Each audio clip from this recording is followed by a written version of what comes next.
And here we go.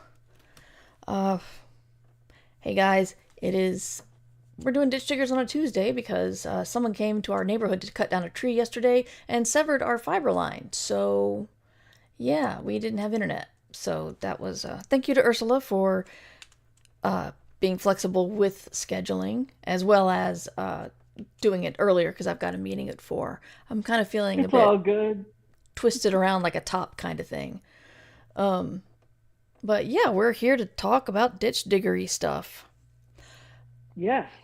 Real quick, I am going to be taking some time off podcasting. Probably should have told you this before we started, Ursula. Sorry. For It's in okay. May, because I've got a bunch of stuff going on that I'd really like to be able to focus on, and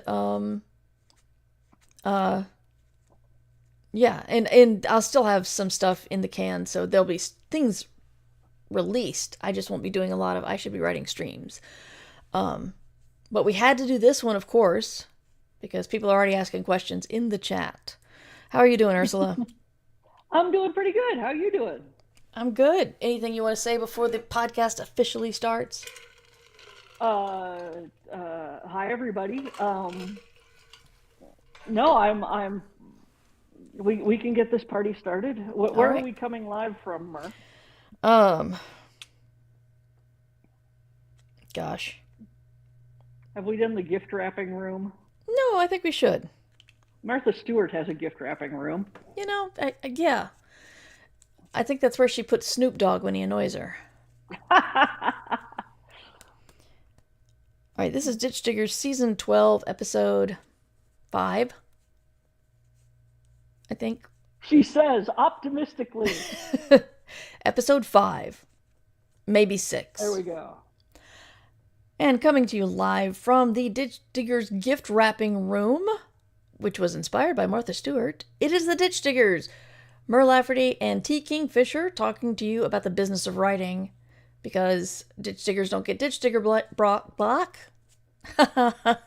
Here we go. Ditch diggers don't get ditch digger block, and working writers can't afford to get writer's block. I am Damn Mer, straight. and that is Ursula, aka T. Kingfisher. How are you, Ursula? I'm doing pretty good. Nothing's on fire. I'm working on a book that it's not block. I just don't want to. Right, right. I had How are you, Mer? I'm good. I'm good. Sent some book ideas to my agent, and he sent some things back. So he said they all sound really weird, and that in a complimentary way. So Good. that's good. And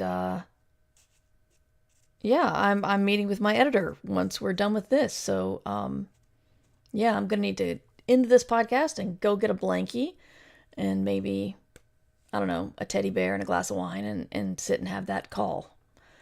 So I have absolute faith in you, and but yes, that is a stressful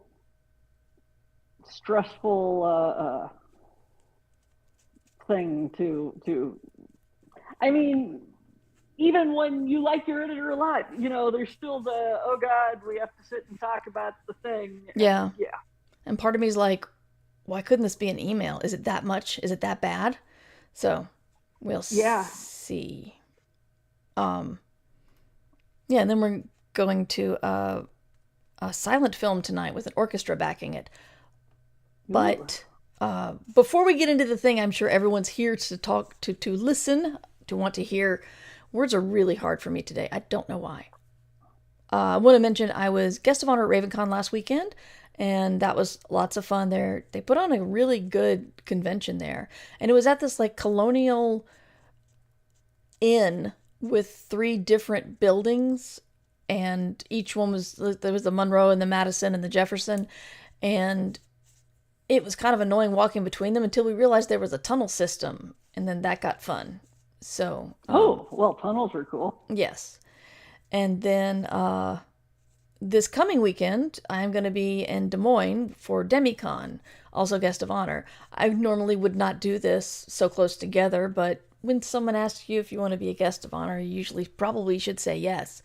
So The RavenCon thing came last minute because David Brin had to pull out. But yeah, so if anybody live is going to Demicon, check me out. I'll be there.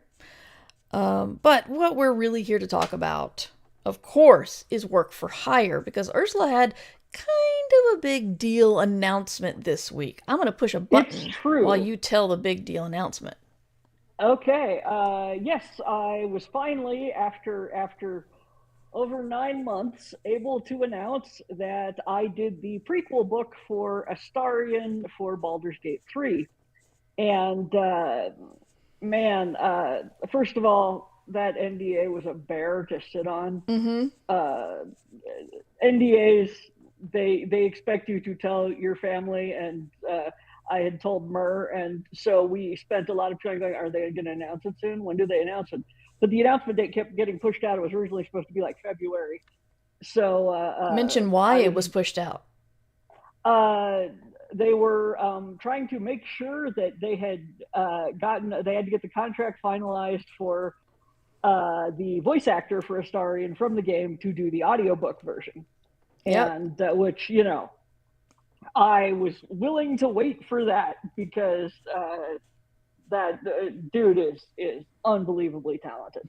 I think anybody who has played the game can say that about 60% of Astarion's sex appeal is the voice.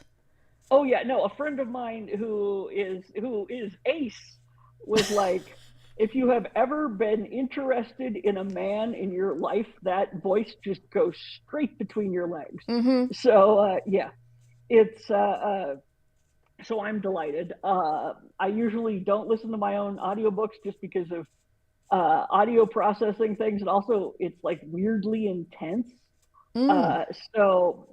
But I might make an exception just to hear at least some of that. But yes, it's very exciting. I was able to announce Friday, and this was not how I expected to get a write-up in PC Gamer and Kotaku, but I'll take it. PC Gamer, wow. Oh my God, all the game places picked it up. Half of them mentioned my name in passing, if at all, but it was... were they talking about whether the book was happening or not, or that Neil was attached? Most of them were talking about the fact that Wizards of the Coast had announced Baldur's Gate tie-ins, because this is the first one they've announced. Right. So, and there's also like a cookbook coming out, I want to say, and so yeah, I know. But you brought me your own paring knife. So it's yeah, it was a lot of gaming news places picked it up because prequel. Yes. And a cajillion or so very, very nice people on Blue Sky going, oh my God, yay. One place might have been Kotaku, actually went back and found some of my old posts about playing the game on Blue Sky so that they could confirm that I had indeed played it. Oh my God. And here's the thing, I do not go into fan spaces looking to look at what they've said. I do not read my reviews. Right. If I see my name in a Reddit thread, I hit backspace so fast that I leave skin on the key.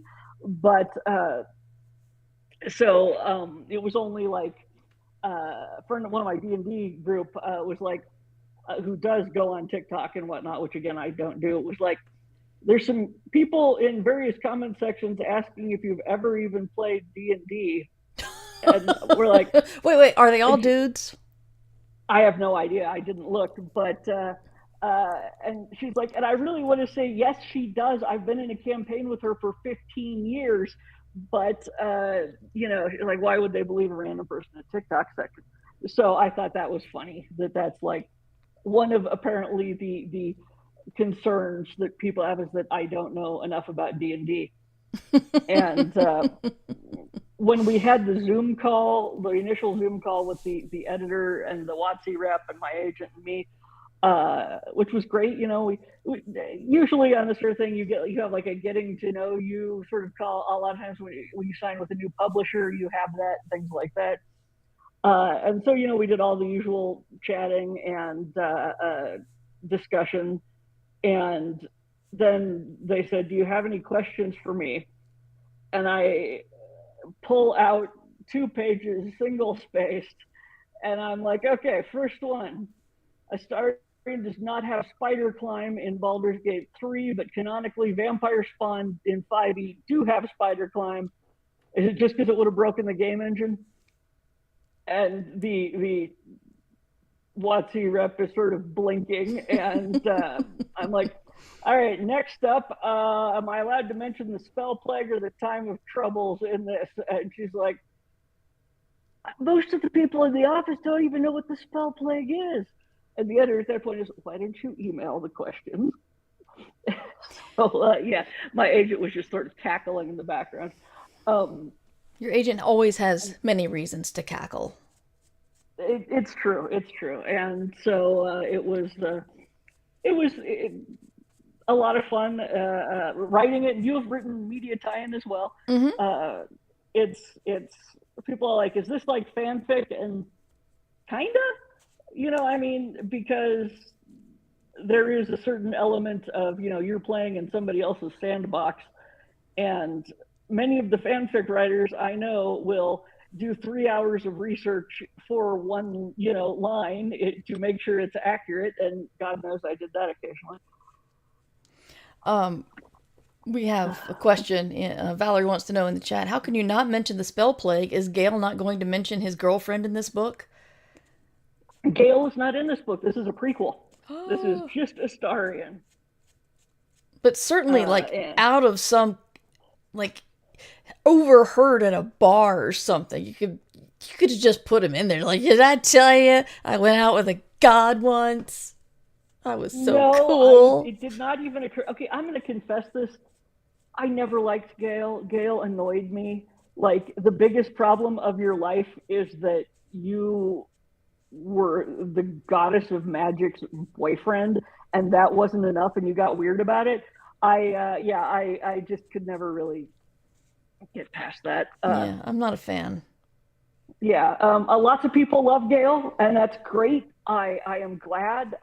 In chat, we Me are getting me, some gasp. That's my boyfriend you're talking about. I'm sure we are. I'll be honest. I always kind of liked Will because I'm that sort of person, but Astarion came on to me, and I have a hard time saying no, and also the voice.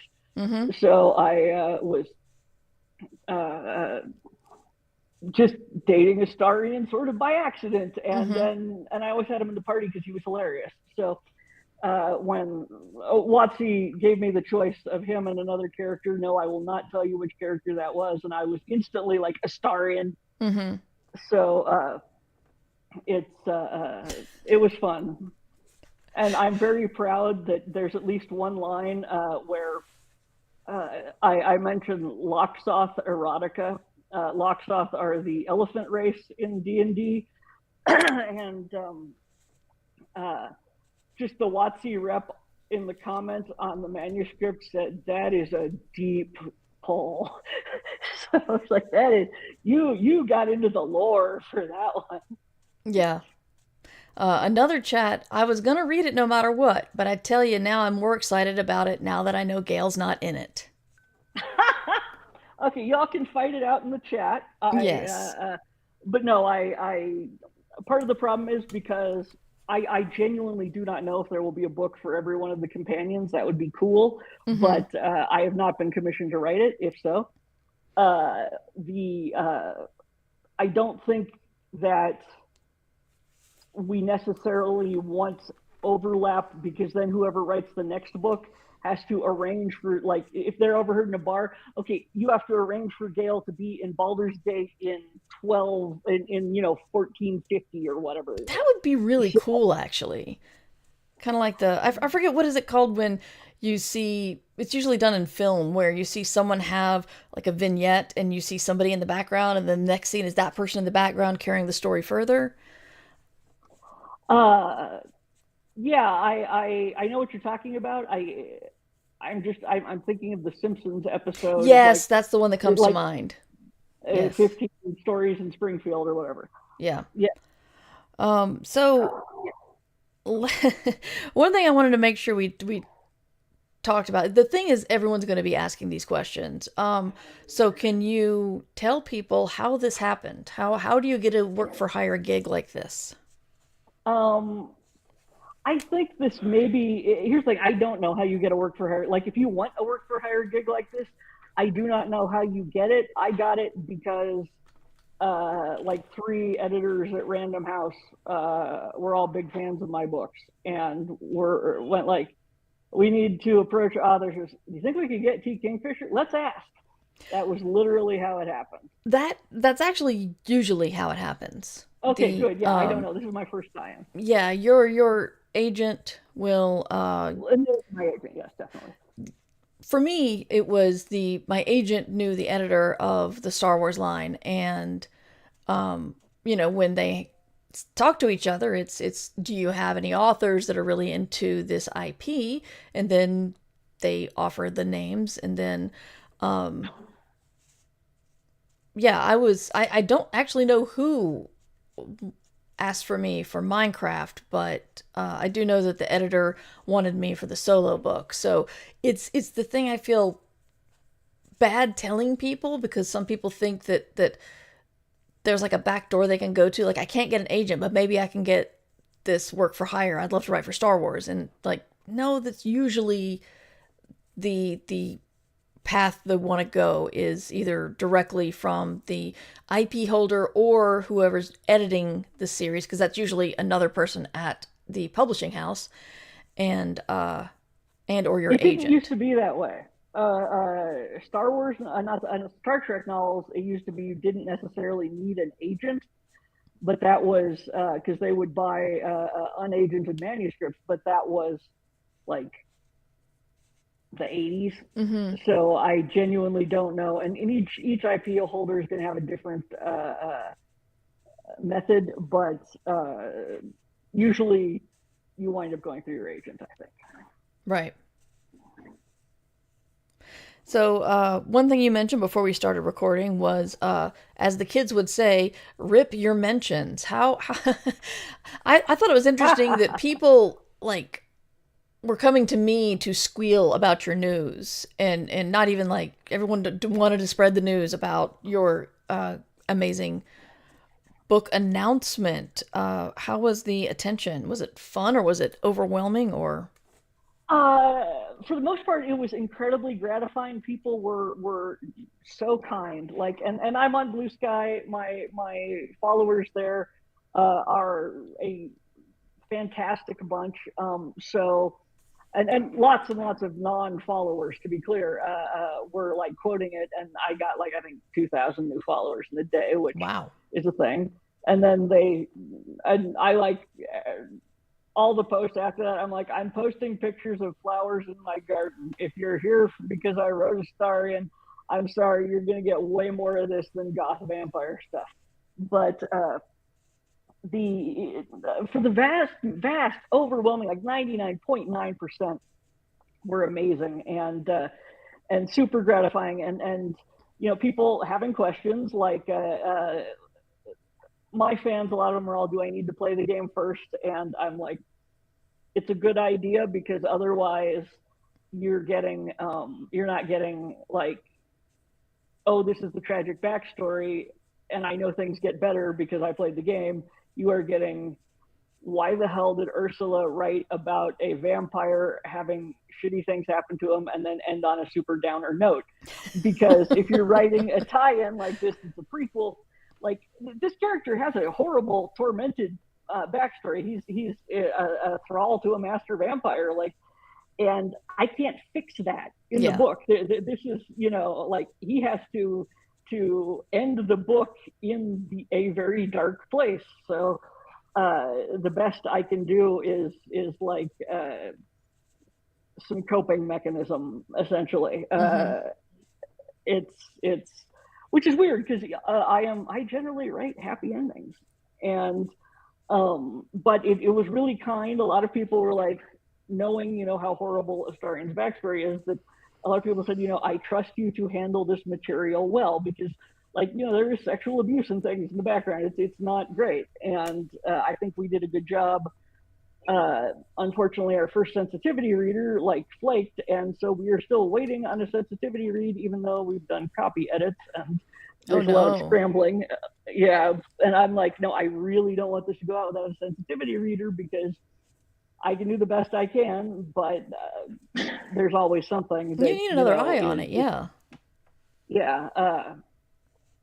And we did get the original creator of Astarion, who wrote all of his work in all of his stuff in Baldur's Gate Mm-hmm.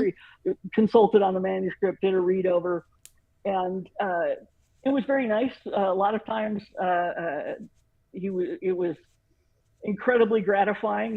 If he says "chef's kiss," then I'm like, oh, I got it right. And there are it's kind of the last mile problem. There are little tiny things that don't ring true that are the hardest to catch. Because like a Yeah. big plot arc, you know what you're doing, but like this one line doesn't quite gel, or we need another thought here. So he was very kindly helpful on those things, and I appreciated that enormously. Excellent. I did get a couple, uh, it's funny, of the negative comments I got, all but one of them were, why Astarion? I don't care about Astarion. Why Why not didn't you some call other me character? Ursula? I could have told you which one to write. There was a certain amount of that, and I'm like, I mean, I'm not replying to that. What am I going to do? I'm sorry that you wanted a different book, but this is the one that I wrote. And frankly, you get that no matter what you write. There's always someone who is like, I would have liked this book to be a totally different thing. Yes. Um, it's like novellas. You write a novella, it says novella on it, and there will always be a review that takes off a couple stars because they wanted it to be longer. Yeah. Yeah, of course. And it's like, price of admission. I did get one absolutely delightful insulting response that I was so tickled by. I sent it to the editor and the WotC rep, which was, it's really disappointing to see you making fascist literature under Trump. Did Yeah. you? And I was like, well, I guess we have to cut the scene now where Starion turns to the camera and says, but the real enemy monster here is communism. Mm-hmm. And it was charming. Also, do you not have enough money? Which segues into a thing we wanted to talk about, actually. People were complaining you took the job because of money? Yes, Okay, they. well, um, Here is the sad truth of media tie-ins. yes. I make more money on my other books. Oh, You do these for the love. yes. I've done two media tie-ins. The first one I did it for the love, which was solo. And the second one I did because I didn't really have anything going on at the time. And it was a book that was handed to me. And I'd played Minecraft before. So yeah,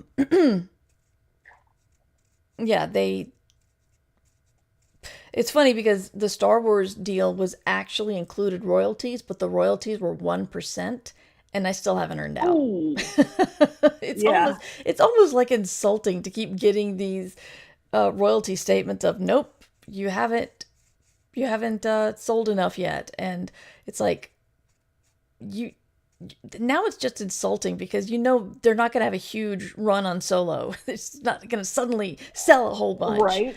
So it's just going to keep going down and down and down and down. But yeah, it's the good part is like in advance, you don't have to give that back if it doesn't do well. If it's crap, you still get paid.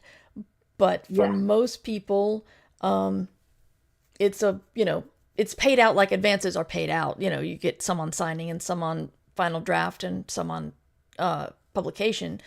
But overall, it's usually just one deal. Oh, whoops. Thank you for the follow.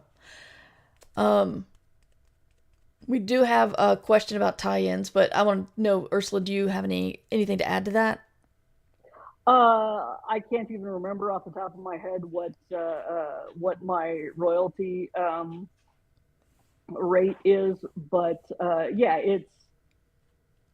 it's not a it is like, okay, a standard royalty rate is uh 10 to 15% depending on your like, you might get 15% of hardcovers and 10% of mass market paperback or something like that. uh it is much lower for media tie-ins because you are only one of the rights holders who is getting that royalty. Like, we're all basically divvying it up from the publisher or whatever. So I honestly can't remember mine, but basically the advance is the money that you see.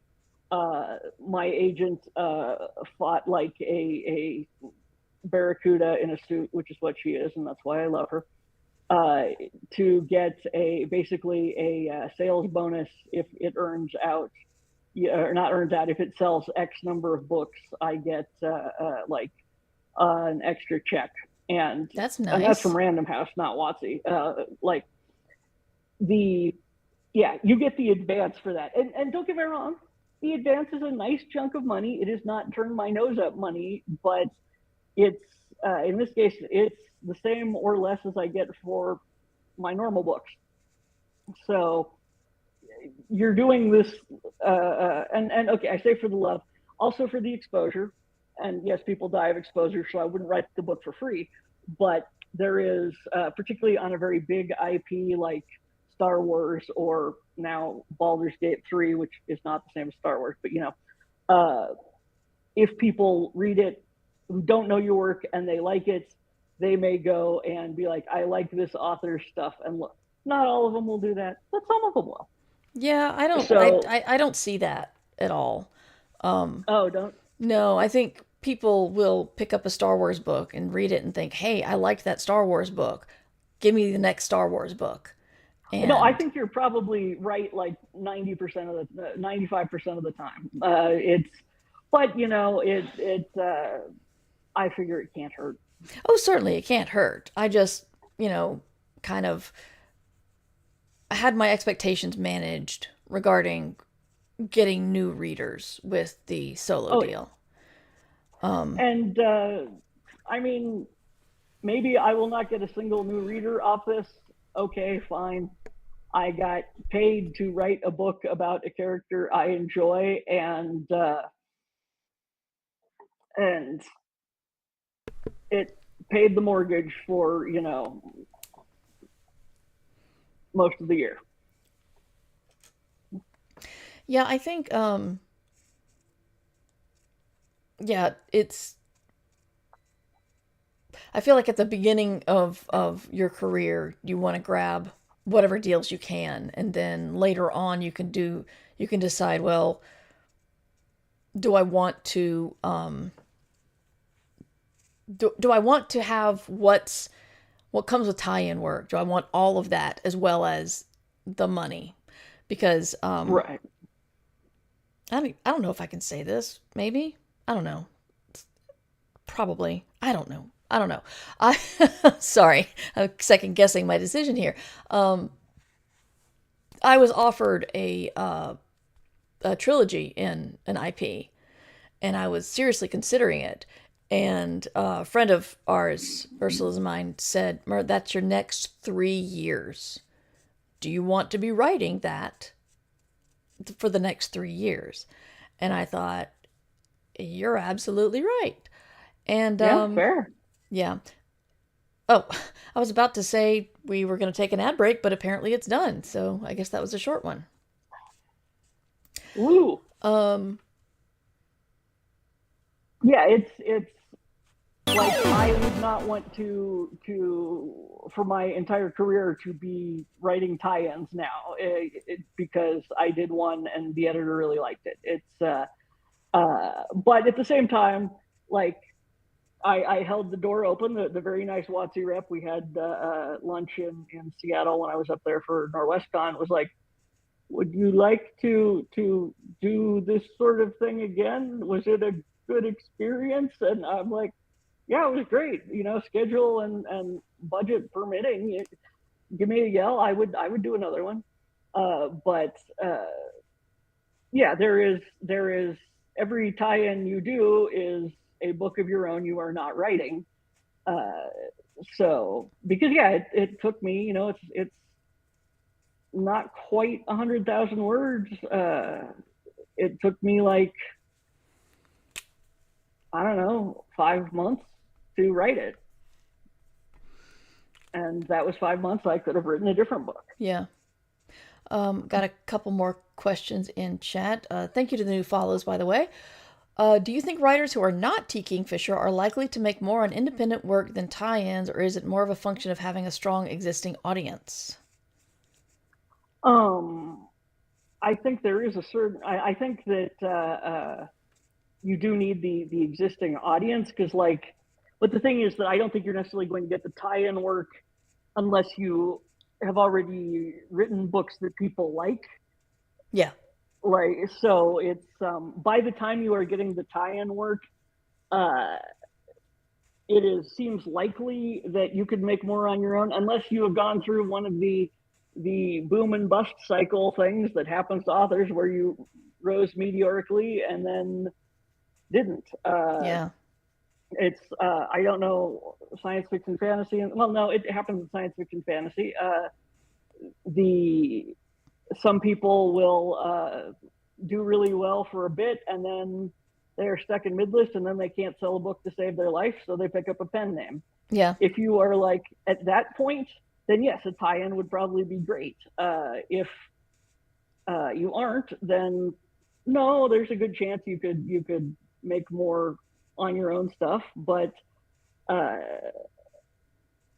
but you know, it's you have to weigh your options, I guess, and everybody is going to be different at that point. Like, um, I am still in the nice honeymoon stage too of this book, where people are excited and being nice.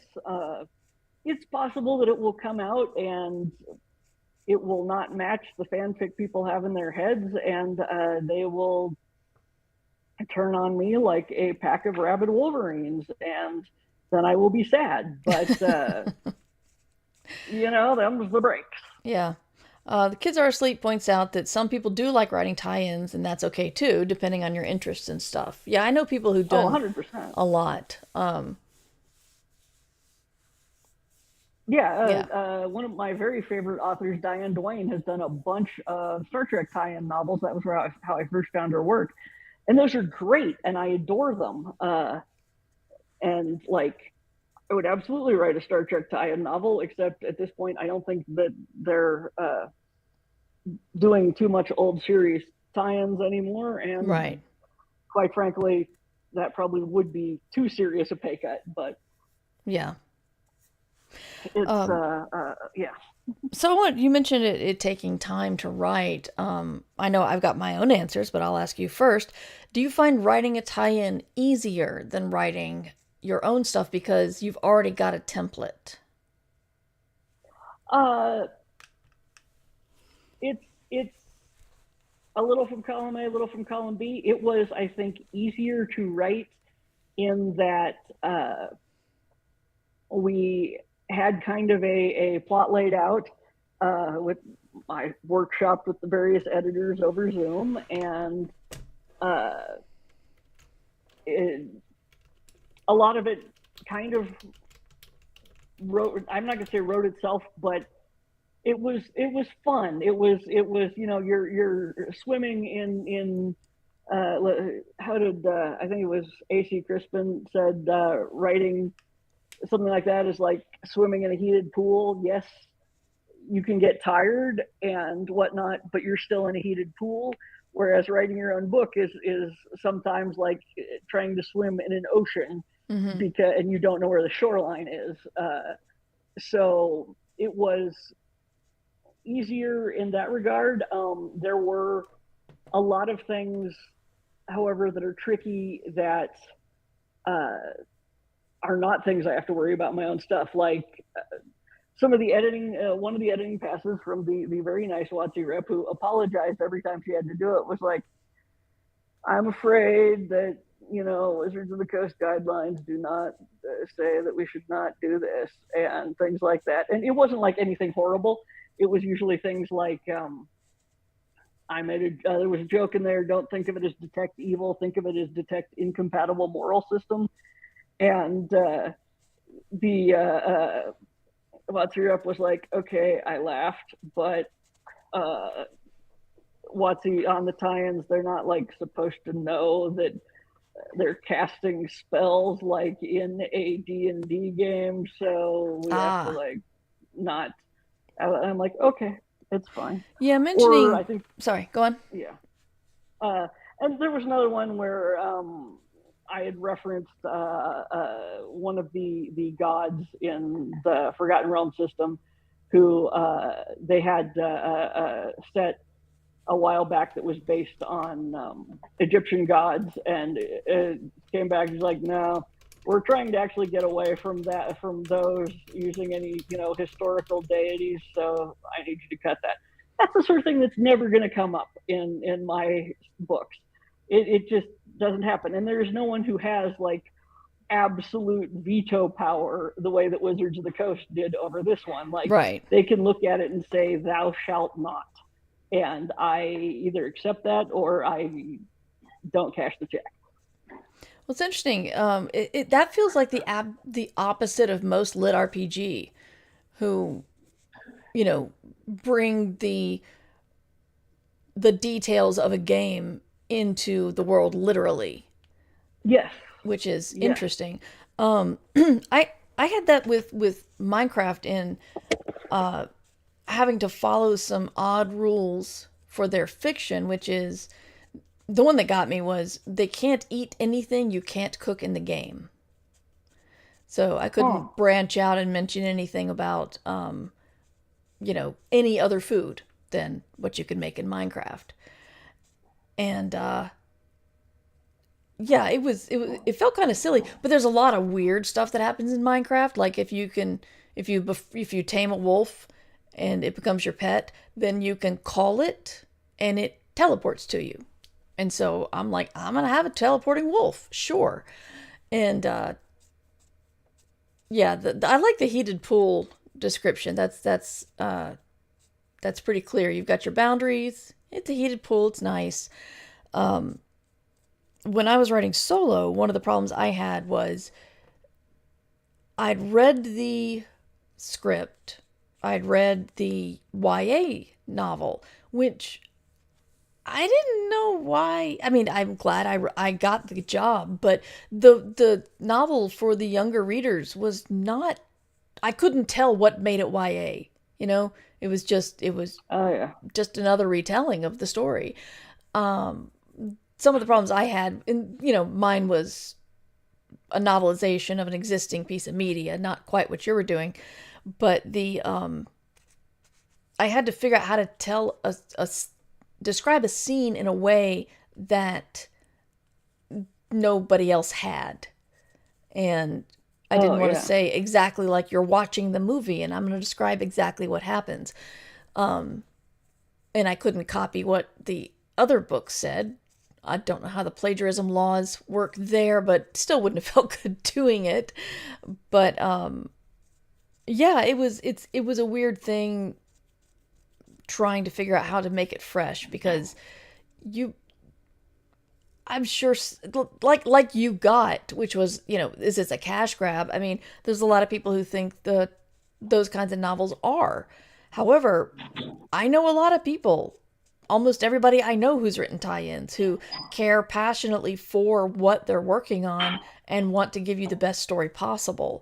So, it's, we're going to put in work we can. I was shocked that Lucasfilm only said I could not do one scene in the book, and that's because, I quote, "We are not ready to explore that character's backstory yet." And so I couldn't give them anything about the character's backstory because they were not prepared for that or wanting to do that. But but they were pretty lenient with what I was writing, so it was a good experience.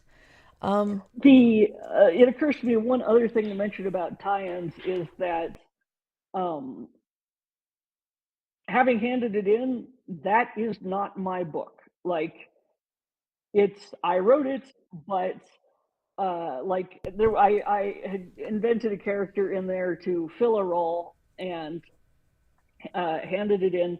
And the WotC rep came back and said, "Can you give us a little more physical description because I love her and I want to use her in other books?"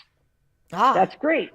Not a problem. I will not write those books. That is not my character. If I put it in the book, it now belongs to WotC. yeah, And it's, and like, you know that going in, hopefully, if you don't, listen to us because you should know that going in.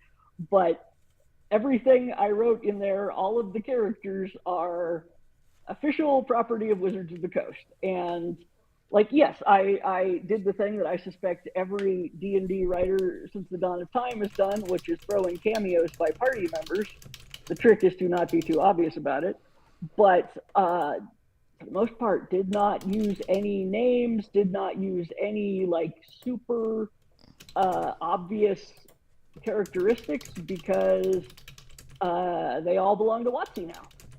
And so, be careful what you are willing to give away. If you love a thing so much you can't possibly part with it, do not put it in your tie-in book. It's that way lies why lies madness, because somebody else is going to probably write that book. And you know, I'm I can afford to be flattered and be like, yes, great, love you, like the character. Here's the description. But one second, 1 second, please. no problem.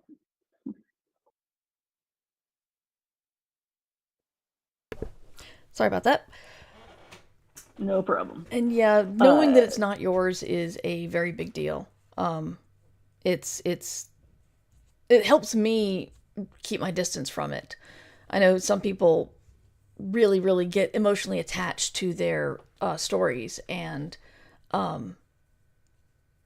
you can't do that with IP stuff. And it's just, yeah, if you, this sounds so condescending, I'm sorry, but if you can't if you don't think emotionally you could be able to do that, I don't recommend getting into it at all. Just write fanfic. But yeah, and it's to be clear, there is nothing wrong with writing fanfic. I absolutely have written not. fanfic. Fanfic is fantastic. And one thing that did sort of annoy me is that once or twice I got questions like, uh, one, like the occasional persistent, is there going to be any romance in it because it just sounds like fanfic? And I'm like, there's fucking, but and there's nothing wrong with fanfic. Like fanfic Yeah. is great. Like no, there's not going to be a tender romance for the ages because I would not be allowed to keep that. But yes, there's fucking. Yeah.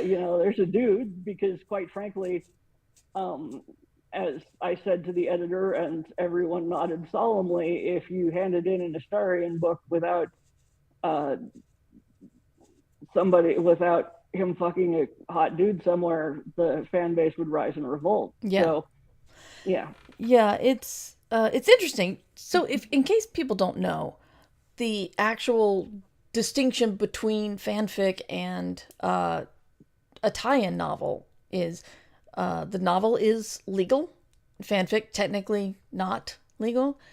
You get paid for it. Fanfic, you shouldn't be getting paid for it.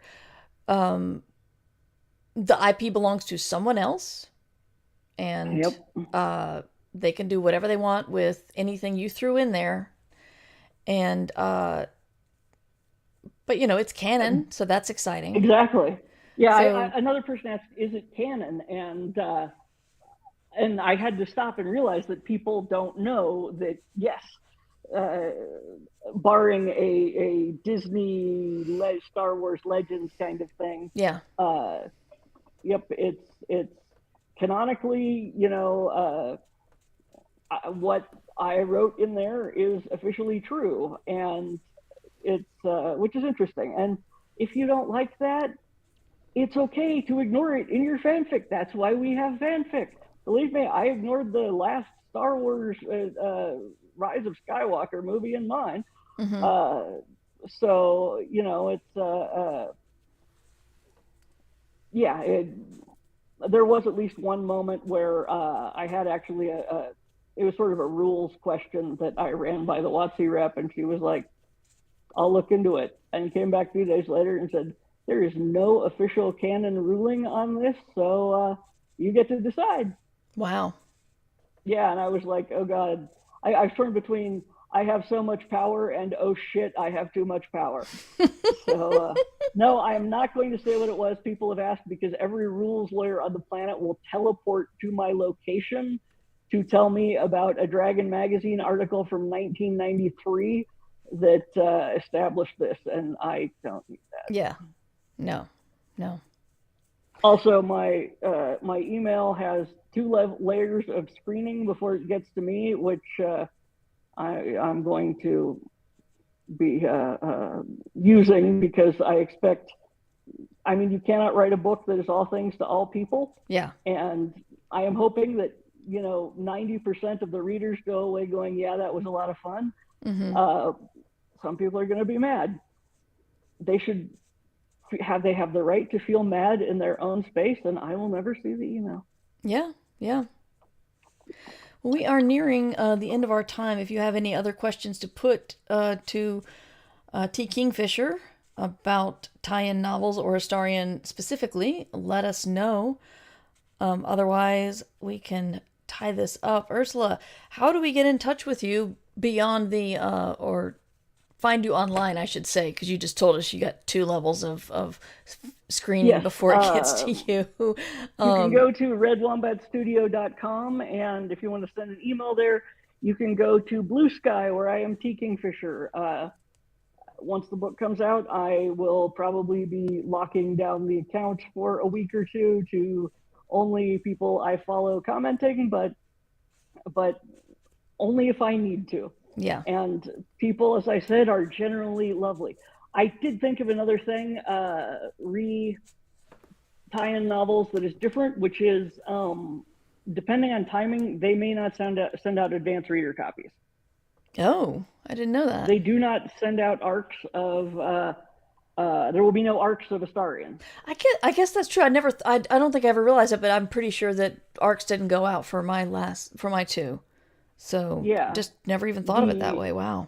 Okay. Yeah, and the only and I never think about these things. This is the like level of detail that I write the books. I don't want to be involved in the marketing. Yeah. That's why I use a traditional publisher as often as possible. But the WotC was like, no, and Random House Worlds rather was like, no, we don't send out arcs on this because, quite frankly, a reviewer is going to get hold of it and be like, this is not like the fanfic I wrote, so fuck you, die in a fire. And you just, yeah, no. I think there's also a certain amount of, and they didn't say this, but I'm guessing arcs are partly a way of creating buzz beforehand, and they're figuring the buzz is sort of built in on that one. Yeah, like pre-orders shot it to like number 40 in books on Amazon. Wow. Like all books. Yeah. That's it was amazing. Also, for some unknown reason, #1 bestseller in short story anthologies. We're like, algorithm, go home, you're drunk. Yeah. Yeah. Yeah, Valerie says it is getting weird how many reviews are basically just that. This was not the thing I had in my head, so 0 stars. Yeah, it's,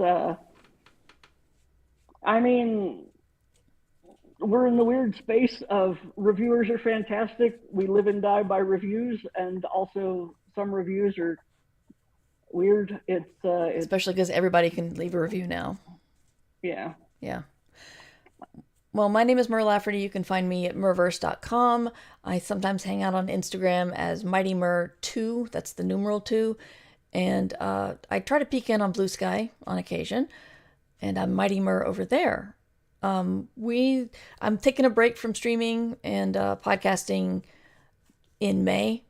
I may do streaming, but I may not. I won't be doing official I Should Be Writing or Ditch Digger streams. But come June again, hopefully we'll be back on the every Thursday is I Should Be Writing, and every other Monday-ish will be Ditch Diggers. So thank you guys for showing up and asking some awesome questions. And thank you, Ursula. Congratulations on your awesomeness. Oh, I forgot to say, I really wanted to be playing Baldur's Gate on a stream with you and then announce the Astarion thing. That would have been fun. But that would, yeah, didn't that happen. would have been awesome. That's okay. Yep. It's all good. All right, we are going to raid Cypher of Tyr, and who's playing Saros. I don't even know what that is, but Tanya does awesome game streams. So we're going to take a break from talking about books and go and watch someone play a video game. So thank you guys for watching, and be as awesome there as you are in here. All right, the raid has been created. Fantastic.